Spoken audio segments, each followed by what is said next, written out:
Hello guys, आज हम चलते हैं लेह लद्दाख। हम पहुंचे एयरपोर्ट। एयरपोर्ट पे बैठी थी इसलिए मैंने तेरे को फोन एयरपोर्ट किया से था। निकल चुके हैं हम अपनी फ़्लाइट के लिए, क्योंकि हमारी फ़्लाइट कुछ दूरी पे खड़ी हुई थी। तो हाँ वहाँ बस से एक अभी हम एयरपोर्ट से लोग हम बाई फ्लाइट बस में बैठने वाले हैं लद्दाख के लिए जा रहे हैं।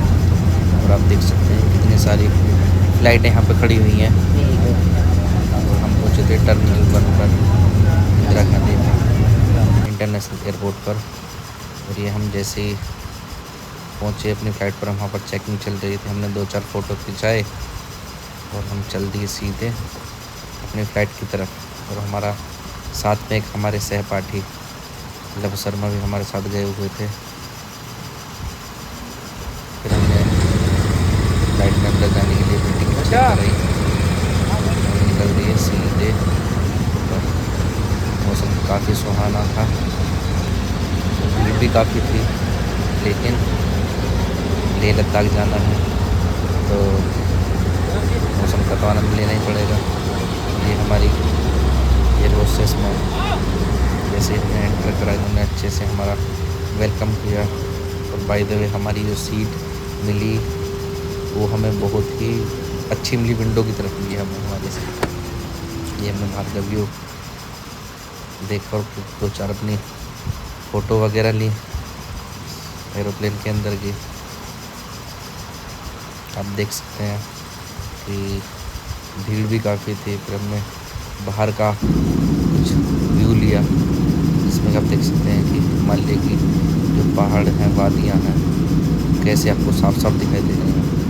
और ये बादल हैं जो रुई की तरह दिखाई दे रहे हैं हमें। और आप देख सकते हैं नीचे कितनी, ये कम से कम भी नहीं तो 900 साढ़े 900 किलोमीटर पर स्पीड की से हमारा ये हवाई जहाज़ चल रहा था। ये देख सकते हैं आप कितना बर्फ़ पड़ा हुआ है, चारों तरफ बर्फ़ ही बर्फ़ है। हिमालय पूरा क्लियर दिखाई दे रहा है, आसमान बिल्कुल साफ़ है। ये देखिए आप, ये हमारा हवाई जहाज़ चलता हुआ है। और यहाँ पर आप देख सकते हैं कि पहाड़ भी कई तरह के दिखाई दे रहे हैं। कुछ हरे दिखाई दे रहे हैं, कुछ बर्फ़ वाले दिखाई दे रहे हैं, तो कुछ ये देख सकते हो कितना बर्फ़ दिखाई दे रहा है इन पर।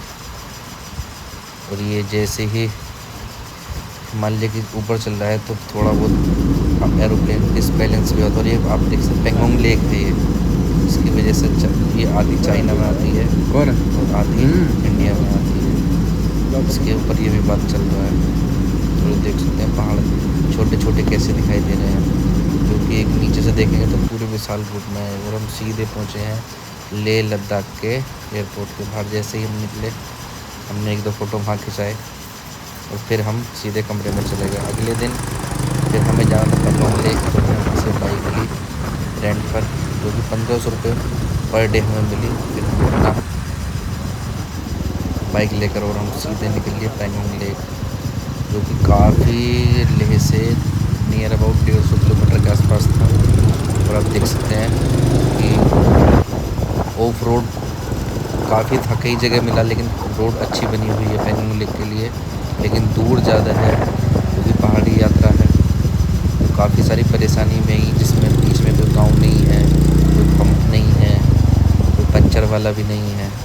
लेकिन मौसम को देखते हुए काफ़ी सर्दी थी, जो भी कपड़े जगह थे वो भी कपड़े हमारे कम थे, क्योंकि सर्दी का माहौल ज़्यादा था वहाँ पर। माइनस, दोपहर में भी माइनस का 4 टेम्परेचर था, जिसमें कि आप देख सकते हैं हमने कपड़े पहन रखे हैं। वो पीछे बर्फ़ दिखाई दे रही है हमारे साथ ये, लेकिन बरस ज़्यादा नहीं था, लोग भी कम ही आए हुए थे। आप देख सकते हैं ये पीछे बर्फ़ कितना था। जो भी कपड़े थे हमारे पास वो सारे हमारे पास कम पड़ गए थे। धूप में भी काफ़ी सर्दी लग रही थी। फिर हम धीरे धीरे चले और आगे हम पहुँचे सीधे पेंगोंग लेक। ये पेंगोंग लेक वही जगह जो थ्री इडियट मूवी में आपने देखा होगा, लास्ट में सीन आमिर खान का आता है, जो एक झील के किनारे बैठा रहता है, रेंचो वाली मूवी में। रेंचो के स्कूल में भी हम गए थे, लेकिन वो अभी अभी आगे आएगा। वहाँ पर ये पेंगोंग लेक पर इतनी सर्दी थी, हद से ज़्यादा सर्दी थी। लोग वहाँ पर रुक भी नहीं पा रहे थे, इतनी सर्दी थी। लेकिन हमने मस्ती के लिए वहाँ पर ये पंजन उतार कर 2 फ़ोटो खिंचाए, सलमान खान बने हम भी वहाँ पर। फिर हम वो जिया वाला स्कूटर पे हेलमेट पहन के हमने भी और 2-4 पिक्स खिंचाई। इस स्कूटर के पिक्स खींचने के भी 100 रुपये वहाँ पर थे। और ये जो है इस वाले स्टूल पे बैठने के 50 रुपये पर फोटो था। तो हमने भी 2-4 फ़ोटो क्लिक करे, स्कूटर के साथ भी और इस स्टूल के साथ भी। फिर हम वहाँ पर 2-4 जगह पेंगोंग लेक के दूसरी तरफ भी गए। उधर हमने देखा तो कुछ और व्यू था। पानी बिल्कुल नीला नीला था, दूर दूर तक पानी का जो कलर था वो बिल्कुल डिफरेंट था हमारे यहाँ की नदियों से, हमारे यहाँ की झील से। और पहाड़ भी बिल्कुल डिफरेंट थे। पब्लिक का भी रश ज़्यादा नहीं था, मौसम अच्छा था। फिर हम वहाँ से वापस लेक के लिए निकल गए। रास्ते में काफ़ी रेगिस्तान भी मिला हमें, रेत का, और नदियाँ भी मिली, झरने भी मिले। लेकिन रास्ता अच्छा होने के साथ साथ सर्दी का भी प्रकोप ज़्यादा था। फिर हम धीरे धीरे अपनी यात्रा को आगे बढ़ाते रहे। फिर बीच में हमने जब सर्दी ज़्यादा लगी तो हमने बीच में स्टॉपेज लिया, चाय पानी ली, और फिर हम पहुँचे बीच में जहाँ पर चेकिंग थी। ये देखिए, आप देख सकते हैं पहाड़ों की, आप देख सकते हैं किस टाइप के पहाड़ हैं यहाँ पर। बाइक में आप देख सकते हैं, ये देखिए इतने सारे बाइक राइडर आए हुए हैं। अगर लेह लद्दाख ट्रिप करनी है तो मेरे ख्याल से तो बाइक से ज़्यादा बेस्ट कोई भी लेह लद्दाख की ट्रिप का वो नहीं है। चाहे वो गाड़ी हो, चाहे कार हो, चाहे वो बस हो। जो प्राइवेट अपनी वाहन होगा उसकी यात्रा का अलग ही आनंद है। आप देख सकते हैं, ये देखिए सामने बर्फ दिखाई दे रही है आपको पहाड़ों का। ये नीचे भी साइड में नीचे नदी चल रही है छोटी सी।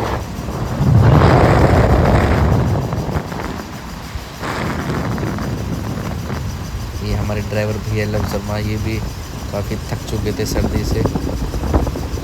फिर इन्हें बीच में कई जगह चाय पिलानी पड़ी हमें, इस वजह से यात्रा हमारी सही सलामत हो सकी। बीच में कई नदी मिली जो बर्फ़ की सर्दी की वजह से जमी हुई थी। फिर हमने बीच में थोड़ा सा रेस्ट लिया, कम से कम भाई हम थोड़ा सा शरीर को, बॉडी को रिलैक्स दे सकें। ये देखिए इतने हमने बॉडी को रिलैक्स दिया, इसने हमारे लोग भैया हल्के होने चले गए। ये देखिए, ये पीछे नदी दिखाई दे रही है आपको, पीछे बर्फ़ भी दिखाई दे रही है। ये वहाँ पे रास्ते में कैफ़े पड़ा, हमने 2-4 फ़ोटो कैफ़े में बैठ के लिए। देखिए इसकी पेंगोंग लेक की 13,835 कुछ सेंटीमीटर वो फुट ऊंचाई पर है ये समुद्र तल से। और फिर आगे ऑफ रोड, ये देखिए चढ़ाई बिल्कुल काफ़ी हार्ड चढ़ाई है, जो कि बाइक का 20 की स्पीड से चलनी भी मुश्किल हो रही थी, और पहला गियर में ही चल पा रही थी। पूरे सफ़र में हमारा इस बाइक 5वां गियर या चौथा गियर कभी नहीं लगा, चाहे वो ढलान हो चाहे कुछ हो। केवल पहला, दूसरा या तीसरा gear maximum last. Top speed, ये देखिए ऑफ रोड ड्राइव। इसी रास्ते में एक चोंगला पास पड़ा है, जिसमें ये देखिए चोंगला में माइनस टेम्परेचर रहता है, जो कि 18,000 कुछ ऊंचाई पे है समुद्र तल से, जिसमें कभी भी आप जा सकते हैं। 12 महीने आपको रास्ते में बर्फ़ मिलेगी। फिर हम सीधे घर पहुँचे होटल पर। होटल से फिर अगले दिन हम पहुँचे, हमें जाना था खारदुंगला बाईपास। खारदुंगला बाईपास जाने के लिए रास्ता बिल्कुल ख़राब था। रास्ता ख़राब आप देख सकते हैं, सड़क बननी थी, लैंडस्लाइड हो रही थी काफ़ी। ये आता है नुब्रा वैली के, ये ऑफ रोडिंग का मजा अंदर। फिर नुब्रा वैली करते हुए हम सीधे फिर पहुँचे यहाँ पे। अगर हमने 2-4 साल बाइक चला ली हम मिल जाएंगे। खारदुंगला बाईपास, चोंगला बाईपास से भी ज़्यादा सर्दी थी, जहाँ पर दिन में भी -7 टेम्परेचर था। बोतल बिल्कुल ठंडी थी, बोतल में पानी जमा हुआ था, नॉर्मल बोतल में। फिर हम धीरे धीरे ऑफ रोड सड़क थी, सड़क टूटी हुई थी, कुछ ही दूरी पर, बाउंड्री बना के लेकिन ये लुक बहुत टूटी अच्छा जो देते हुई थी हैं। कुछ ही दूरी पड़ती है, उसके बाद बिल्कुल हाईवे बना हुआ है। आर्मी का जो फोर्स है वो ज़्यादा से ज़्यादा लेह में रुका हुआ है, जिससे कोई किसी तरह का प्रभाव ना हो। ये देख सकते हैं लेह पूरा का पूरा लेह हमें दिखाई दे रहा है। और फिर हमने ये लेह से सीधा हम जा रहे थे अब खारदुंगला बाईपास। खारदुंगला बाईपास के लिए आप देख सकते हो नीचे खारदुंगला जाके राइट बाईपास से ही उस वाले रोड पे नीचे चले से जाएंगे। ही लेह पूरा का पूरा दिखाई देता है। ये देखो ऊपर बर्फ़ दिखाई दे रही है आपको, ये पूरी की पूरी पहाड़ों बर्फ़ में गिरेंगे घुमारिया। खारदुंगला पास के रास्ते में। ये देखिए बीच में हमें एक पॉइंट फ़ोटो खिंचाने को मिला जिस पर वहाँ पर आई लव लद्दाख लिखा हुआ था। फिर हमने 2-4 फ़ोटो वहाँ पर खिंचाए, क्योंकि वे घूमने गए हुए थे, फ़ोटो तो बनती है, इसलिए हमने अलग अलग पोजीशन में वहाँ 10-5 फ़ोटो लिए अपने। और अपने हमारे सहपाठी जो गया था उन्होंने भी 10-5 फ़ोटो लिए अपनी यादगार बनाने के लिए, यात्रा को और मेमोरी को। फिर हम फ़ोटो खिंचवाने के बाद फिर सीधे हम ऊपर खारदुंगला की तरफ चल पड़े। सर्दी पहले दिन से भी ज़्यादा थी यहाँ पर दूसरे दिन। ये देख सकते हैं हम खारदुंगला बाईपास पर कितनी बर्फ़ पड़ी हुई है। और यहाँ पर ही 17,982 फुट पे है। और यहाँ पर मैक्सिमम बोर्ड भी लगा हुआ है कि केवल 5 मिनट के लिए ही आप यहाँ पर रुक सकते हैं। 5 मिनट के ये ऑक्सीजन की कमी होने की वजह से लोग यहाँ पर काफ़ी ऐसे भी हैं जो दिल के कमज़ोर हैं या किसी तरह के हृदय से संबंधित बीमारी से जूझ रहे हैं, तो वहाँ पर जाकर ऑक्सीजन की कमी होने की वजह से लोग वहाँ पर बेहोश हो जाते हैं। ये बोर्ड भी लगा हुआ है, बोर्ड देख सकते हैं यहाँ पर कि don't stay here for minutes more than 5 minutes. फिर धीरे धीरे हम फिर नीचे की तरफ चलने लगे, वापस हमें आना था। फिर धीरे धीरे हम नीचे आए, फिर हम पहुँचे जहाँ पर लेह में ही एक जगह है संगम, जहाँ पर इंडस नदी और जंस्कार नदी का संगम होता है। हम धीरे धीरे वहाँ पर पहुँचे, तो जाकर हमने वहाँ पर संगम का व्यू पॉइंट पर से फ़ोटो लिया और संगम की नदी को देखा कि जैसे हमारे यहाँ इलाहाबाद में संगम है, ऐसे ही लेह में भी 2 नदियों का संगम है। फिर हम वहाँ से वापस होते हुए सीधे रेंचो के स्कूल पहुँचे, जो 3 इडियट मूवी में दिखाया गया है इलेक्ट्रिक बल्ब का। फिर हमने उस रेंचो के स्कूल का मुआयना करा और वहाँ पर जो रेंचो से संबंधित फ़ोटो थी, म्यूज़ियम था, हम उसके अंदर घूमे। वहाँ से एक भैया मिले, हमने उनसे रेंचो के बारे में वो पूछा। फिर हम रूम पर आ गए और रूम पर आने के बाद आराम किया। और अगले दिन फिर हम सीधा अपना बैग लेकर एयरपोर्ट की तरफ निकल चुके थे। एयरपोर्ट पर हमने चेकिंग कराई। चेकिंग कराने के बाद अपना लगेज को लेकर हम सीधे अपना टिकट लेने के लिए चले गए। जैसे ही वेंडिंग मशीन के पास पहुँचे, हमने अपना टिकट निकलवाने के लिए जैसे ही टिकट पर अपना PNR गिरा, तो टिकट हमारा वैसे ही बड़ी मुश्किल में उधर से हुआ था क्योंकि काफ़ी महंगा था। लेकिन हमने कैम स्कैनर की ऐप आती है, उसके माध्यम से हमें डिस्काउंट मिल गया था। फिर हमने दूसरे इस पर हमारा काम नहीं करा मशीन पर, फिर हमने दूसरी मशीन पर जाकर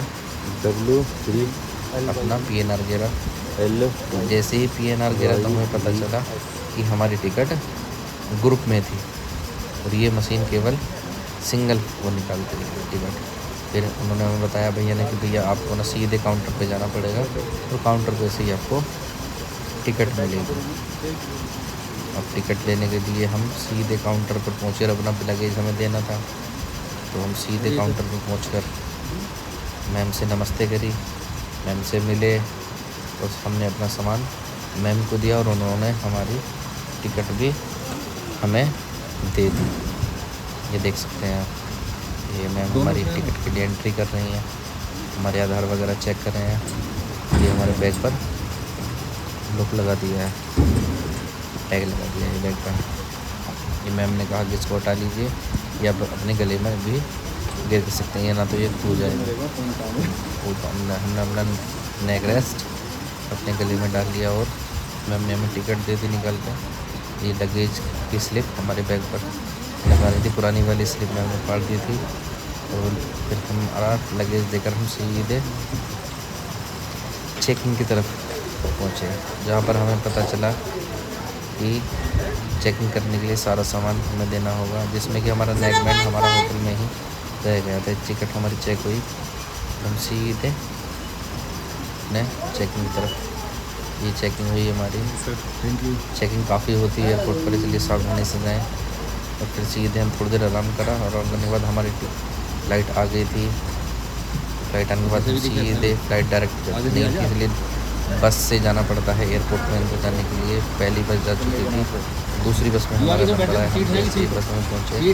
बस वाले भैया ने हमें अंदर कर दिया, गेट लगा कर मना कर दिया कि यहाँ पर ये आर्मी के अंडर में आता है, तो यहाँ पर वीडियो बनाना अलाउ नहीं है। हमने चोरी छुपे ये वीडियो बनाई, और धीरे धीरे इससे आप सभी को दिखा सकेंगे लेह में कैसा माहौल है, कैसा मौसम है। ये देखिए सामने खड़ा हुआ है आर्मी का ही हवाई जहाज खड़ा हुआ है, जैसे कि आप देख सकते हैं। ये धीरे धीरे बस वाले भैया हमें ले जा रहे हैं एरोप्लेन की तरफ। हमारी फ़्लाइट ये खड़ी हुई है, लेकिन ऐसा नहीं है कि कोई भी रूट बना हुआ है बस का भी। लाइन ये लाइन दिखाई दे रही है, लाइन के अंदर ही चलना है, ऐसा नहीं है। कोई भी इन लाइन को क्रॉस कर जा सकती है। देखिए आप देख सकते हैं हमें जाना कहाँ था, और बस हमें कहाँ से घुमा के ले जा रही है। ऐसा नहीं है कि वहीं से ही मोड़ के एक ही फ़्लाइट लगी हुई है, और एक ही फ़्लाइट के लगे हुए मौजूद कितना घुमा के हमें लाया। और हमारा लगेज देख सकते हैं आप सामने, उसमें से उतरे सीधे। मौसम काफ़ी ठंडा था, और ये हमारा फ़ोटो इन्होंने सारे से फ़ोटो वगैरह दो चार फ़ोटो यहाँ भी खींचे ले मेमोरी के लिए। हमारा फ़ोटो तो नहीं हो पाया, लेकिन हमारे साथ किया था उनका फ़ोटो खींच दिया था। लेकिन बाद में पता चला कि फ़ोटो अलाउ नहीं है, फ़ोन हमारा वाहनों में हमारे पॉकेट में रखवा दे। फिर हमने फ़्लाइट के अंदर से दो चार फ़ोटो लिए, और फिर हमारी फ़्लाइट जैसे ही टेक ऑफ करने वाली थी, हमने थोड़ी बहुत फ़्लाइट की वीडियो ली दो चार। आप देख सकते हैं मौसम कितना सुहावना है। और ये हमारी फ़्लाइट दिल्ली के लिए टेक ऑफ करने शुरू हुई। आप देख सकते हैं कि 700-800 की स्पीड पे चल रहा है। और ये जैसे ही धीरे से टेक ऑफ आगे ये देख सकते हैं आप सामने रेगिस्तान कितना दिखाई दे रहा है लेह में। और ये हमारा टेक ऑफ करने वाला है कुछ ही सेकेंडों में। ये धीरे धीरे टर्न लेगा दिल्ली की तरफ। अभी तो सीधा ही चल रहा है, आपको पूरा का पूरा इसका लिए आपको छोटा छोटा दिखाई देगा। ये इसने टर्न लिया, ऊपर बादल दिखाई दे रहे हैं, नीचे इंडस नदी दिखाई दे रही है आपको, जो पाकिस्तान जाती है। जिसकी वजह से इंडिया और पाकिस्तान के बॉर्डर पे जाती है, इसी वजह से हमारे भारत का नाम इंडिया पड़ा है, इस इंडस नदी की वजह से। ये देखिए बादलों में जैसे ही पहुंचता है थोड़ा डिस्बैलेंस होता है हवाई जहाज़ भी बादलों में।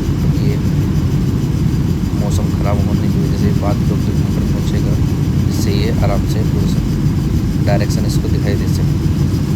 मान लीजिए कि वादियाँ बिल्कुल साफ साफ दिखाई दे रही थी, बर्फ़ से ढकी हुई थी। और ये हम फिर धीरे धीरे हिमालय के ऊपर पहुँचे, बर्फ़ के भी ऊपर पहुँच चुके हैं, और बादलों के ऊपर पहुँच चुके हैं। ये देख सकते हैं बर्फ़ बादल कैसे दिखाई दे रहे हैं, जैसे बर्फ़ पड़ी हो या रुई पड़ी हुई हो। सारे आनंद पूरा आ रहा था, मज़े पूरे आ रहे थे, लेकिन दुख था तो लेह को छोड़ने का दुख। इतना अच्छा मौसम है, इतनी अच्छी वादियों को छोड़कर हमें अपना घर वापस जाना, घर भी वापस जाना ज़रूरी था, क्योंकि परिवार हमारा वहीं पर रहता। फिर धीरे धीरे दिल्ली पहुँचे। दिल्ली में हमारा ये लैंडिंग करने ही वाला था। खोल देगा, पंखड़ी खोल देगा। तो एक बात बिल्कुल बताएंगे कि लेह में यहाँ का सिम नहीं चलता है, वहाँ पर सिम पोस्टपेड चलता है। तो जो जो भी व्यक्ति अगर ले जाए तो पोस्टपेड सिम लेके जाए, क्योंकि वहाँ पर जो सिम मिलता है वो बहुत महंगा मिलता है। तो धीरे धीरे हमारे इंदिरा गांधी नेशनल एयरपोर्ट पर आ चुके थे हम। धीरे धीरे आप देख सकते हैं पीछे फ्लाइट खड़ी हुई हैं।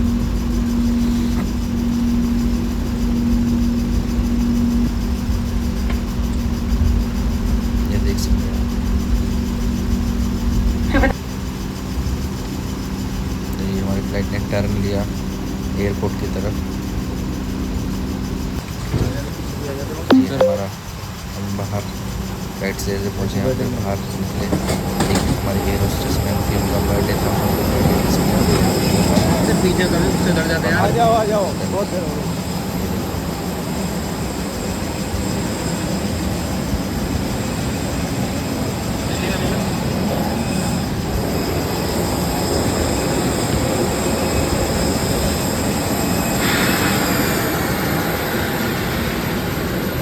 पूरा आ रहा है तो एयरपोर्ट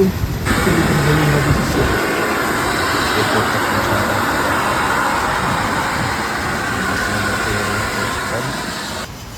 पहुँचे हमने अपने बैग लगेज लेने के लिए। हमें IGI एयरपोर्ट जाना था। हमने बैग लगेज लेकर और हम फिर एयरपोर्ट से घर के लिए रवाना हो चुके थे। धन्यवाद आप सभी का, बहुत बहुत प्यार रहा लेह लद्दाख की यात्रा में। आप सभी ऐसे ही प्यार देते रहिए। वापसी में मेट्रो भी आ चुके थे, एयरपोर्ट से मेट्रो लिंक लेकर हम सीधा हौज खास होते हुए हौज खास कश्मीरी गेट और शहीद स्थल से अपनी गाड़ी लेकर हम सीधा अपने घर। देखिए शहीद स्थल के लिए टिकट भी हमें लिया, मशीन ले रही थी बैठ कर हमने QR टिकट कोड से दोबारा कैंसिल करना पड़ा शहीद सैदाबाद हिंदी में। शहीद स्थल दो टिकट पर ओके करा, हम 2 जने थे। UPI से करा, मोबाइल से UPI का कोड को स्कैन कर हमने टिकट निकाली और हम ये सीधे अपने मेट्रो पर पहुँचे। अरे इनके वजह से ये कि मेट्रो है यार। पैदल चलने में वैसे भी जोड़ पड़ता है, इसलिए हमने एलिवेटर का सहारा लिया। अभी एलिवेटर का सहारा लेकर हम सीधे स्टेशन पर पहुँच चुके हैं।